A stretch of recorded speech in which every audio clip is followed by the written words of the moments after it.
Greetings, ladies and gentlemen. It's Rock and Roll Spot coming at you with the third part of my HeroClix unboxing series for X-Men the Animated Series, the Dark Phoenix Saga. So, yesterday we opened the first half of my case, pulled Rachel Summers Phoenix, Green Dragon Puff, Van Joeden, Nimrod, Onslaught, both versions of Proteus, and Exodus. So, let's see what today holds in store for us. Alrighty.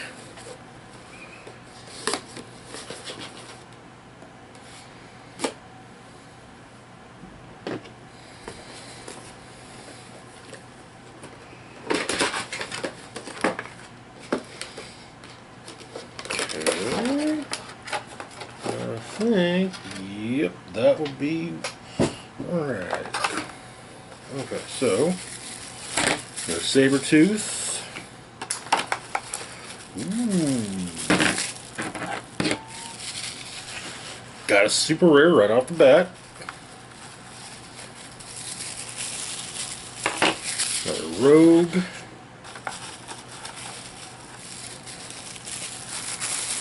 And a third Kleinstock brother, and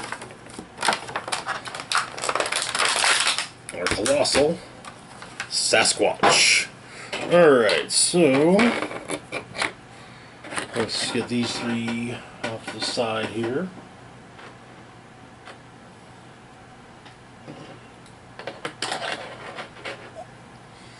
Alright, Wendigo.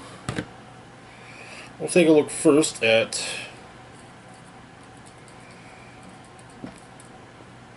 well, first we'll get everyone's cards out. That would help.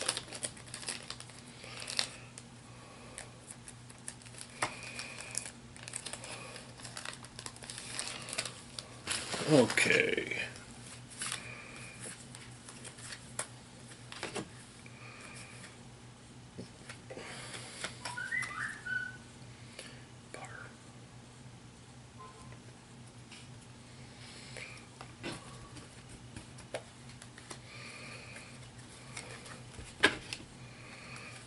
Okay.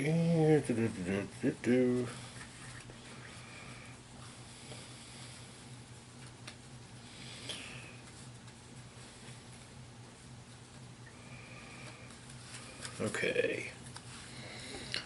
So, like I said, we'll start off with Colossus. And you're probably asking yourself, what is with that weird outfit Colossus is wearing? Well, after the events of, during the events of the storyline Fatal Attractions, Colossus decided he had become disillusioned with Xavier's dream and joined Magneto's acolytes. So, he got himself a brand spanking new costume, complete with a cape, and that lasted for a little while. So Colossus here comes in at 75 points. He has the Brotherhood and X-Men team abilities, as well as the Acolytes, Excalibur, and X-Men team ability or keywords. Then we get two traits. First off is the Mutant Messiah trait, same as the other Acolytes. At the beginning of the game, for all characters with this trait, choose a friendly character with the Acolytes or Brotherhood of Mutants or X-Men keyword. That character can use Mastermind, but only to choose characters with this trait. Okay. Then we've got Temporary Traitor. When Colossus is KO'd, don't remove him from the map. Instead, turn him to click number 1 and an opponent places him adjacent to a character on their force. He is now friendly to that opponent's force. For the rest of the game, if Colossus would take damage, instead remove him from the game without scoring him. He scored normally when first KO'd, though. Alright, okay. Looking at the dial, we start off with a few clicks of charge, followed by a couple clicks of sidestep. On attack, we start off, got a couple clicks of super strength, and that's it, which is kind of disappointing. On defense, he's indomitable, so that's a plus. And he opens up with the special defense power. Defend the defenseless. Defend and invincible. During an attack, adjacent friendly characters that replace their defense value with Colossuses can use invulnerability. Nice. Okay. Alright. Then we've got some invulnerability, and then a couple clicks of toughness. Damage-wise, we start off with nothing. Mid-dial, we have a couple clicks of exploit weakness, and then at the very end of the dial, on his last click, we have a click of perplex. Okay, alright. I mean, it's actually kind of nice to see Colossus's time as an acolyte, you know, not just mentioned by a keyword, but also just, you know, done as a full figure. Alright, now we've got Sasquatch. So Sasquatch is the resident Hulk ripoff of Alpha Flight. No, real. I mean, he's a brilliant scientist who changes it, who goes from being a meek, mild-mannered scientist to a more monstrous form. Sound familiar? Difference being, usually, Sasquatch is, you know, completely in control. Okay, so Sasquatch comes in at 175 points, 125 points, or 50 points. He's got the Alpha Flight, Animal, and Scientist keywords. Looking at the dial, we open up with a few clicks of the special power, Leaping Smash. Charge. As a power action, you may place Sasquatch within 5 squares in line of fire. You may then use Quake at no cost. Okay, alright. Then we get a couple clicks of Leaping Smash, then a couple clicks of Sidestep, back to Leaping Smash, back to Sidestep, back to Leaping Smash, and then we get Charge for a few clicks, and then finally finish off with Leaping Smash. On attack, we've got a few clicks of Super Strength, followed by a few clicks of Blaze Claw. I would say a little more than a few clicks of Blaze Claw's Fangs, and then back to Super Strength. Defensively speaking, he's got Indomitable, which makes sense given the size and whatnot. So, but we open up with a few clicks of Impervious, then we get a few more clicks of Invulnerability, a few clicks of Toughness, and a couple clicks of Combat Reflexes. Alright. And on damage, he's a giant, not a colossal, so, okay. But, we go back and forth between, we get a couple clicks of Perplex, then a couple of Outwit, then a few more Perplex, and finally a few more Outwit. Not too shabby. I'm a little surprised that there's no Battle Fury, but oh well. Honestly, I'm kind of stoked because this actually looks like they finally got Sasquatch right. Previous versions didn't entirely do the character justice, in my opinion. Alrighty.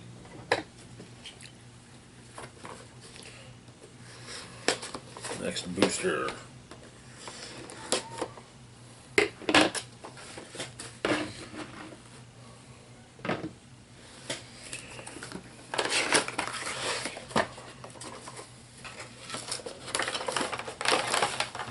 Okay.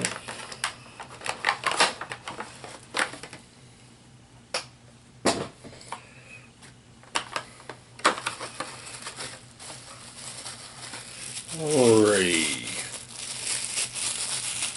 That's still going Magneto. And another. Whoa, wait. Hold on.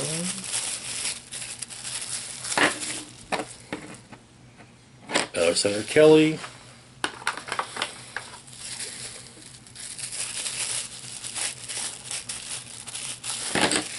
Another Bolivar Trask.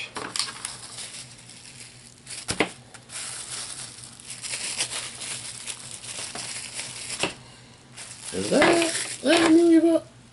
Okay, we only got Amelia Vought. Oh. And we got Red Onslaught. Alright, so yeah, we'll set these guys out to the side here, because duplicates. Which, generally speaking, I'm not too against. Alright, now let's get them both in the top clicks.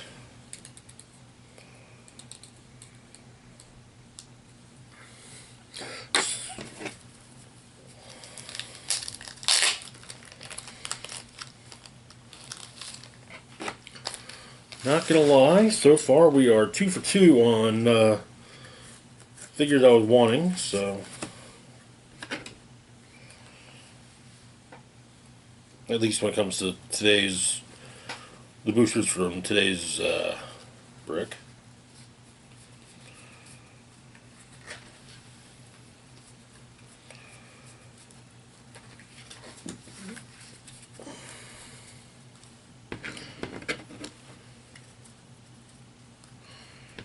Alright, so we'll start off with Amelia Vaught. Alright, so Amelia Vaught is obviously a member of the Acolytes. She comes in at 45 points. She has the Acolytes and Brotherhood of Mutants keyword. She also has a past relationship with Charles Xavier. But yeah, she's a teleporter. That's in fact pretty much what she does for the Acolytes is she moves them around. She was kind of their. She helped get them from point A to point B basically. Okay, so like all the other Acolytes, she has the Mutant Messiah trait. Looking at the dial, we open up with the special speed power. Slide in under the door. Phasing teleport. Passenger of 4, but only to carry characters that share a keyword with her. Okay. So.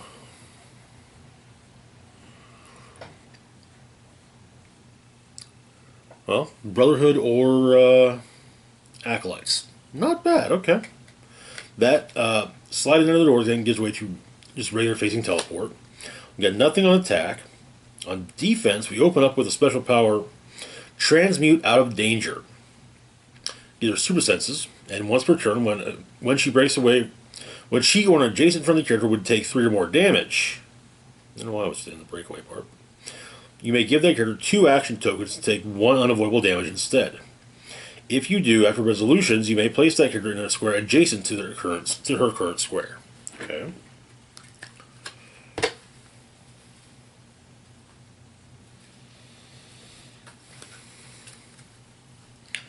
And now, Red Onslaught. Yeah, yesterday we pulled regular Onslaught. This is Red Onslaught.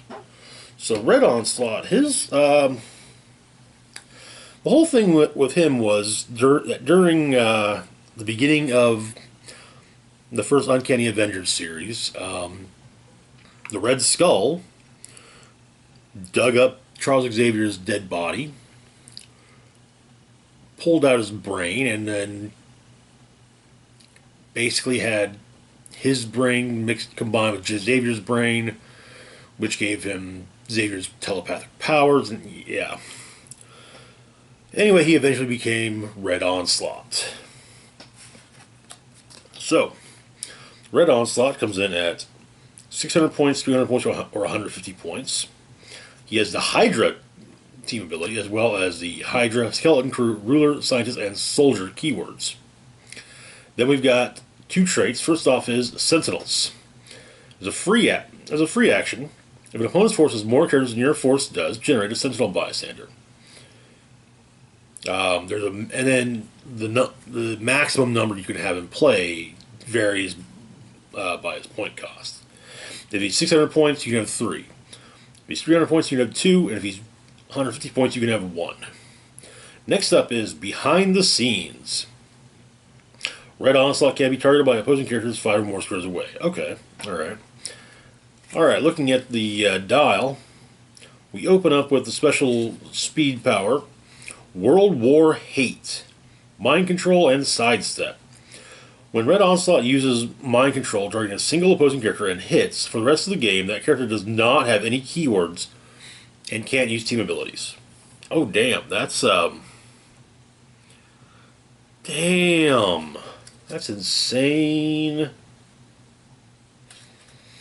Anyway, World War Hate gives way to a few clicks of Running Shot. Then we're back to World War Hate before he clicks into Charge for a little while, and then finishing up with a few more clicks of World War Hate.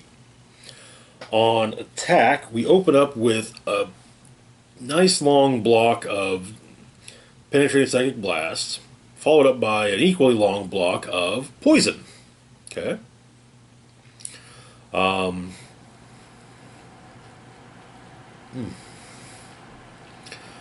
defense, he's indomitable, which is definitely a good thing.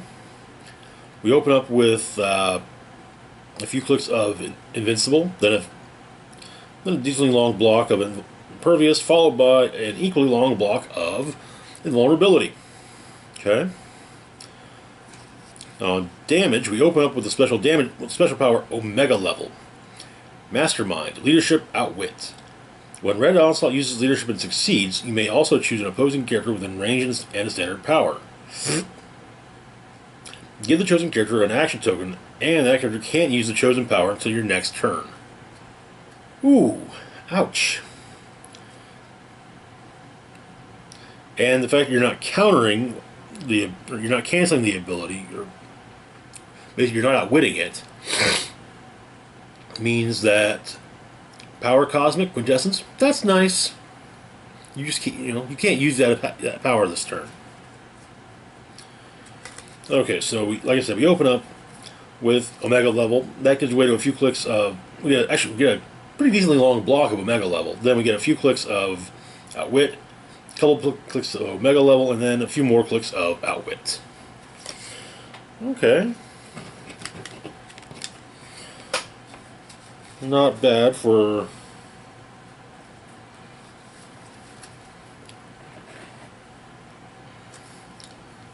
an evil Nazi, I guess. What? Red Skull's a Nazi.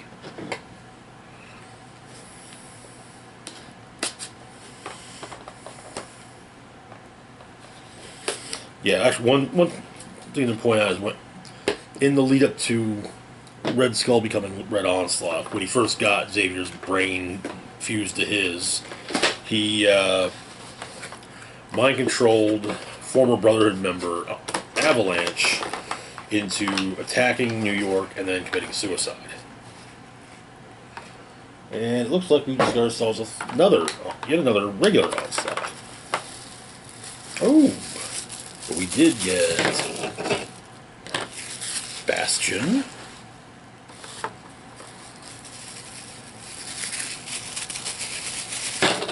Another Cyclops.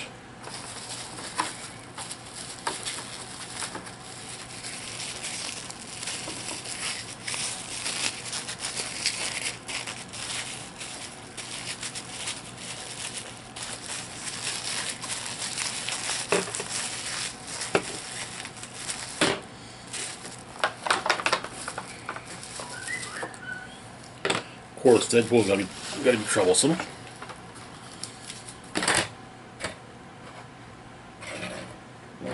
Ooh.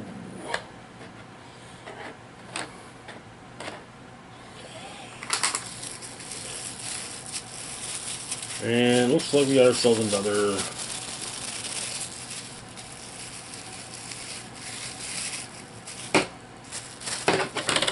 Assassin's Guild.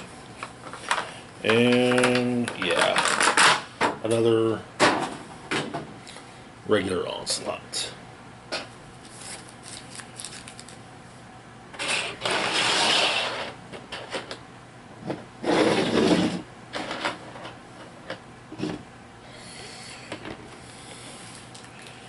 Okay, let's just take care of the cards.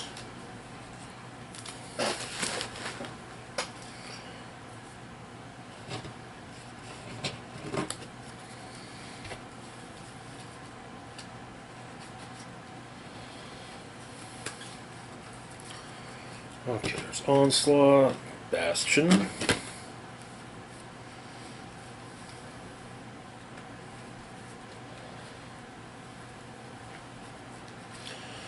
Deadpool, and Assassin's Guild. Okay.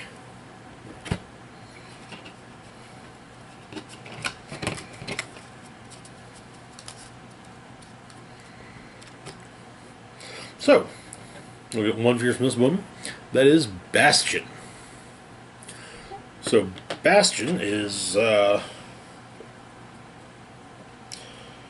combination of Nimrod and Master Mold and the Siege Perilous.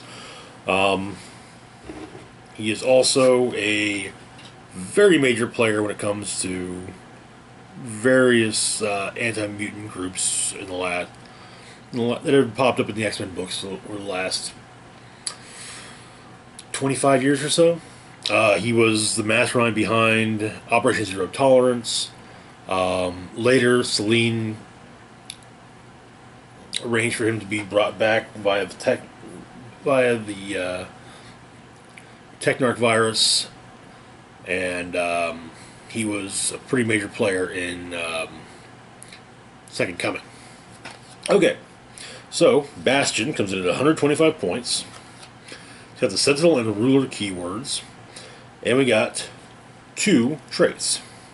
First off, Stoking Mutant Hysteria, the mutant eradication begins.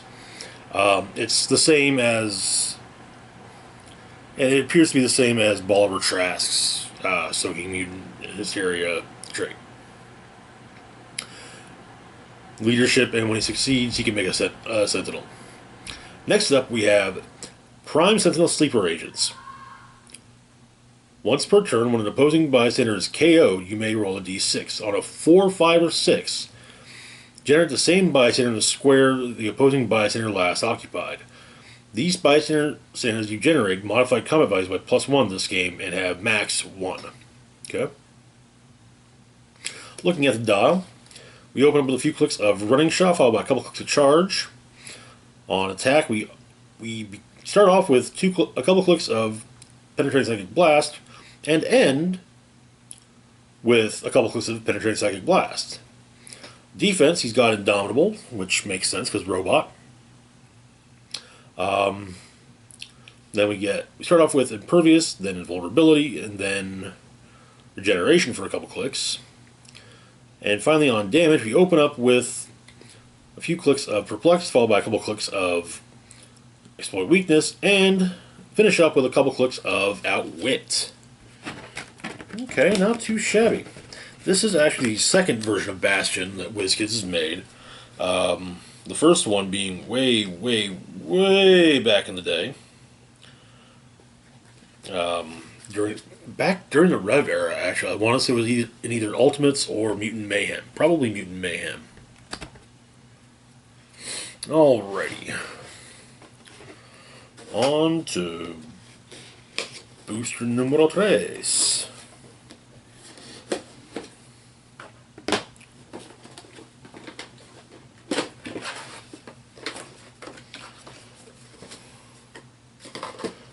Okay. Oh, I got put it upside down. Yippee.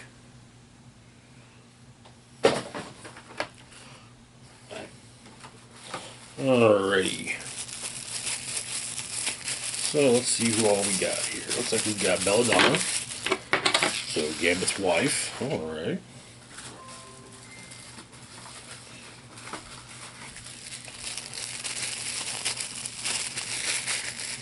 There's Jean Grey.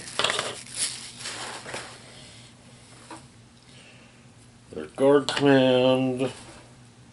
And another Bolivar Trask. So they'll all go over here with the dupes. Or the duplicates, I should say. Clarify.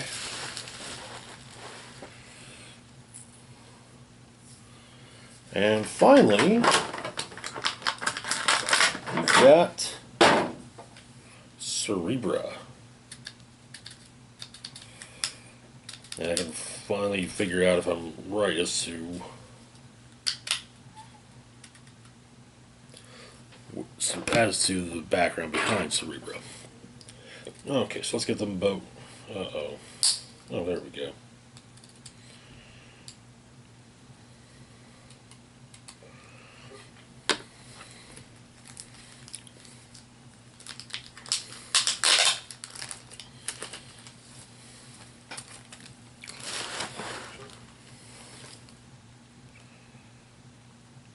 Oh, halfway. Okay, so there's Belladonna and Cerebra.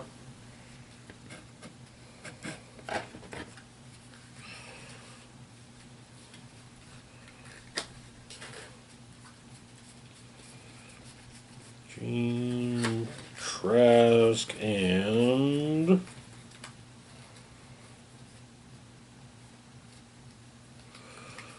Guard Command.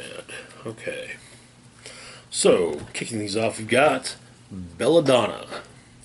This is Gambit's wife.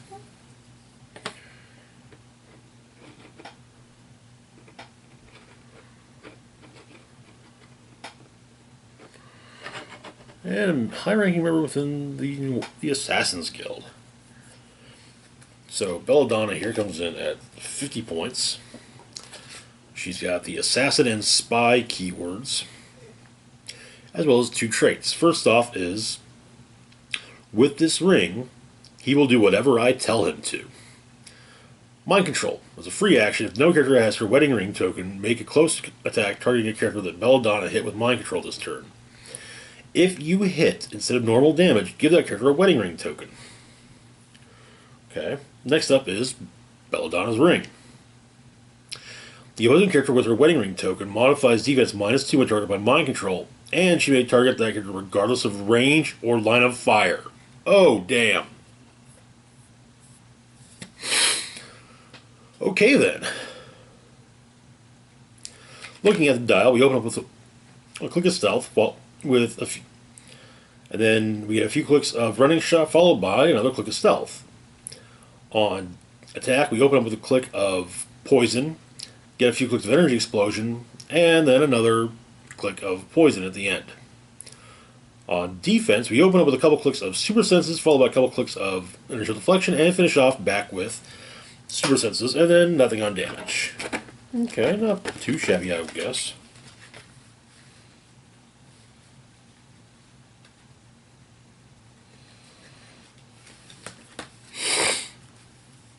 Moving on to Cerebra. So Cerebra here, while yes, is a Sentinel, it's actually kind of a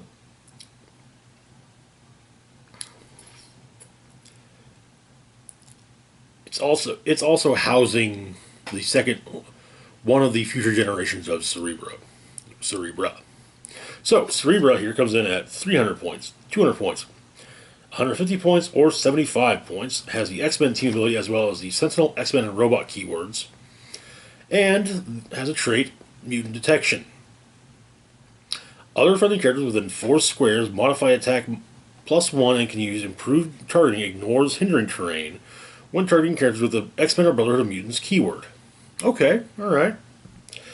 Looking at the dial, we open up with a few clicks of hypersonic speed, followed by a click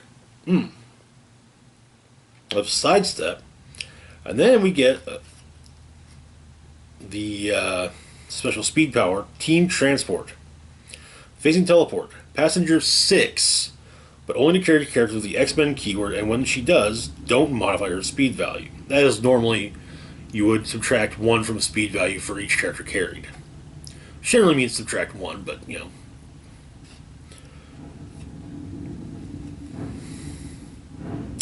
Lovely. Anywho, after Team Transport, we're back to a few clicks of hypersonic, another click of sidestep, a couple more hypersonic, a couple sidesteps, and finishing off with a handful more of Team Transport. On attack, we've actually got nothing on attack, surprisingly. A little perturbed, really. I mean, at least an energy explosion, you know. But, however, no running shot, but instead of having hypersonic, I guess I can understand no energy explosion, or, yeah. Doesn't mean I like it, but I kind of halfway understand it. Moving on to defense, she's indomitable, which makes sense because robot. And we open up with a click of invincible, then a click of impervious, a couple clicks of invulnerability, back to invincible, or back to impervious, then back to invincible, invulnerability, impervious, invincible, invulnerable, impervious. Yeah, and at the very end we get a couple clicks of regeneration. Okay. Makes actually, it does make some sense. Alrighty. Let's see what's in this 5th booster. This will actually be the last booster for this video. So.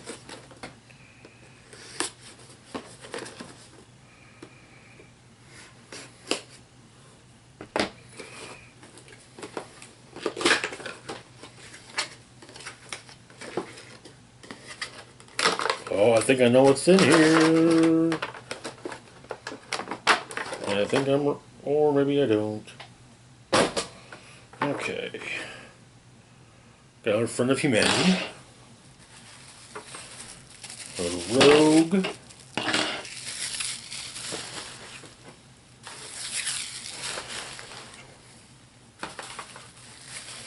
Oh, hey, there we go. Storm.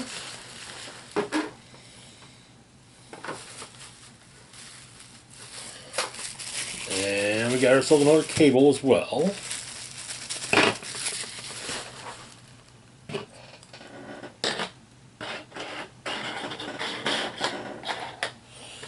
And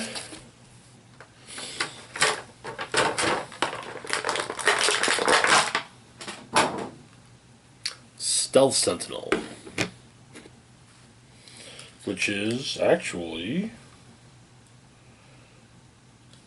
a prime and is already loose from its base. So we'll be breaking out the glue.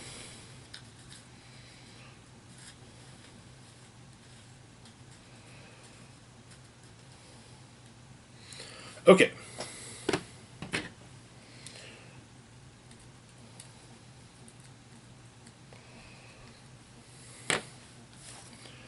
Get the cards out.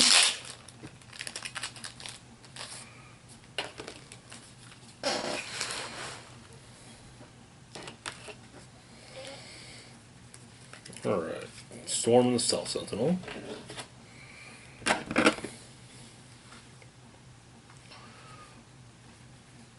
Cable. Friends of Humanity and Rogue. So we're going to start off with Storm in her classic white costume with her double capes. Honestly, I always kind of love that. So Storm here comes in at 75 points. She has the X-Men team ability as well as the Warlocks, X-Men, and Deity keywords. Then we got a trait. Nature, I command you, bring forth thunder and lightning. When Storm hits with a range attack, after resolutions, place a lightning marker in each hit target's square. At the beginning of your turn, choose a lightning marker and an effect. Deal 1 penetrating damage to a character occupying the square with the chosen lightning marker, and then remove the marker. Or place the chosen lightning marker into a square next to its current square. Okay. Moving on to the dial itself, we open up with a special speed power. We creep in with the mist, which gives Storm sidestep and stealth. This gives way to Force Blast and then back to creeping in with the mist. On attack, we open up with the click of Telekinesis, which then gives way to a few clicks of Incapacitate. Not bad. On defense, we open up with Energy Deflection and end with a single click of Combat Reflexes. Finally, on damage, we open up with nothing, click into a few clicks of Ranged Combat Expert, and end with a click of Close Combat Expert. Okay. Kind of pretty good, especially with that whole having sidestep and close combat expert part. That's kind of handy. Now looking at the Stealth Sentinel. I love how it's translucent all the way, how it's built completely translucent. That is so cool looking. So the Stealth Sentinel here comes in at either 200 points, 150 points, or 100 points. Has the Sentinel Armor and Robot keywords, and we got 2 traits. Also of note, it is a prime of Sentinel Squad ONE, which we pulled yesterday. So first off is Prime Directive. At the beginning of your turn, Stealth Sentinel may move 1 square. If an opposing character with an X-Men or Brotherhood of Mutants keyword is on the map, it may move 1 additional square. Next up, we've got Power Adaptation. Stealth Sentinel can't be healed except by this trait. As a free action, turn to the same click number of a different color, then heal 1. Can't be healed above starting click number on either dial. Okay, interesting. We basically have 2 12-click long dials. Alright, so, looking at the 2 dials, we'll start with the first dial. First one kicks off with a few clicks of running shot, then a few clicks of charge, back to running shot, back to charge, and ending up with sidestep on speed. On attack, we open up with a few clicks of penetrating psychic blast, then a few clicks of quake, back to penetrating psychic blast, then back to quake. Defense, we got Indomitable, as it should because it's, a robot. Then we have a few clicks of Invincible, followed by a few clicks of Invulnerability, followed by a few clicks of Toughness, and ending with a couple clicks of the special defense power, Emergency Systems, which is a soft click and grants Toughness. Finally, on damage, the first dial opens up with nothing, clicks into Close Combat Expert, which eventually then gives way to Range Combat Expert, which then eventually goes back to Close Combat Expert for a click, and eventually back to Range Combat Expert for a click. Okay. Now, looking at the second dial, a full click of stealth, or a full dial of stealth. 12 whole clicks. Next up is a full dial of the special attack power, Stealth Capture Mode, which grants Incapacitate, Poison, and Smoke Cloud as a free action. Not too shabby.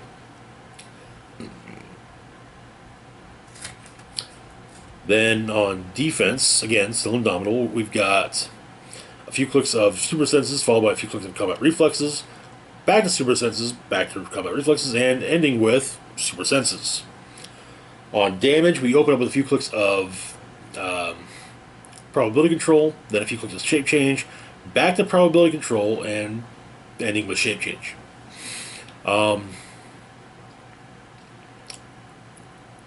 Very interesting. Not a terrible dial, but yeah. And apparently, the Stealth Sentinel is also part of Sentinel Squad ONE.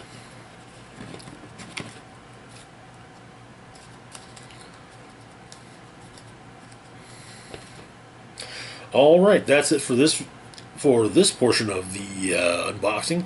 Still got one more video to go. As always, feel free to like, share, and subscribe. Hit the bell icon to be notified when I put new content. Links to my Facebook, Twitter, Patreon, and PayPal can be found in the description box down below. This is Rock and Roll Spock signing off saying, live long and rock hard.